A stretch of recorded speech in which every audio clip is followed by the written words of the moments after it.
this video tutorial, I'll be showing you how to use lots of logarithms to answer basic and advanced logarithm questions.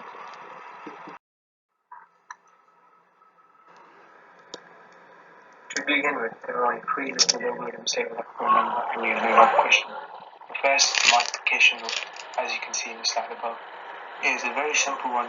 Logs with the same base can be added together or multiplied them together. This can be very useful in big questions where there could be many different logs which you'd have to solve. The second law is division law.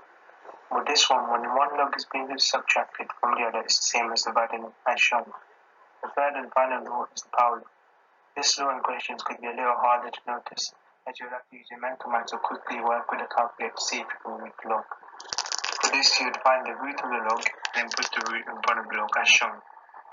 Finally, the most important thing to remember about the laws is that they only work if the logs have the same basis. This is very important for both the multiplication and division laws. On this slide, there are three simple log questions that you can try and answer, and to help you, I'll give you all three log rules on the same slide. You can try this by pausing the video before I continue to show you the solution.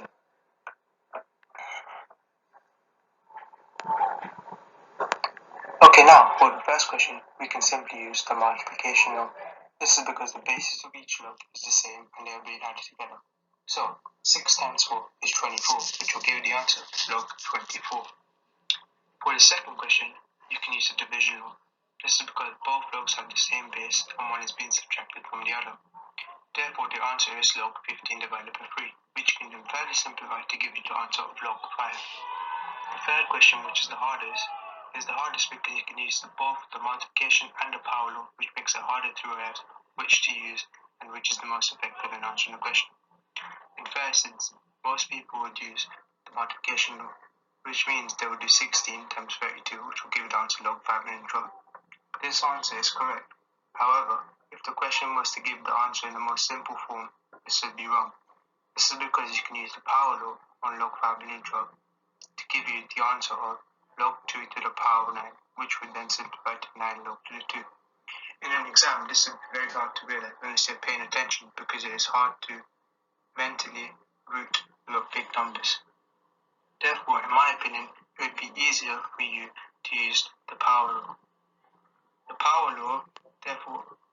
law means that you can simplify log 16 to log 2 to the power of 4 plus log, and log 32 to log 2 to the power of 5. Then you can put this as 4 log 2 plus 5 log 2.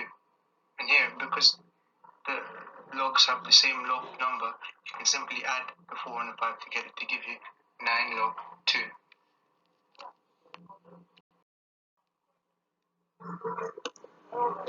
This is a more advanced question and it's a typical exam question you'd expect to get. If you would like to try this out before I give you the solution, you can pause here.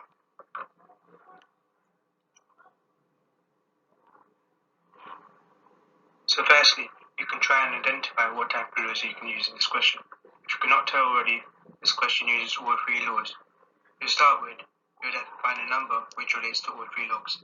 For this, I use the number 5. Therefore, we can use the power law to make log 625 to be log 5 to the power of 4. You can do the same to 3 log 25, which will give you the answer of 3 log 5 to the power of 2.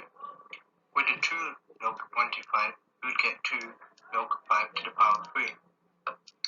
Then you can move on to the next step of the power law, which is to put the power in front of the log. For log 5 to the power of 4, you can simply do 4 log 5. For 3 log 5 to the power of 2, you would have to multiply both the 3 and the 2 to give you 6 log 5. You can do this because both represent the same log number, and you'd have to multiply to add them together using the multiplication law. With 2 log 5 to the power of 3, you would do the same thing and you'd get 6 log 5. Then, because all of them have the same log number, despite thinking you could use the multiplication and the division law again, you would not. This is due to them having the same log number. So for this, you would simply add and subtract them. So, 4 log 5 plus 6 log 5 gives you 10 log 5. Then you would minus the 6 log 5 to give you the answer of 4 log 5.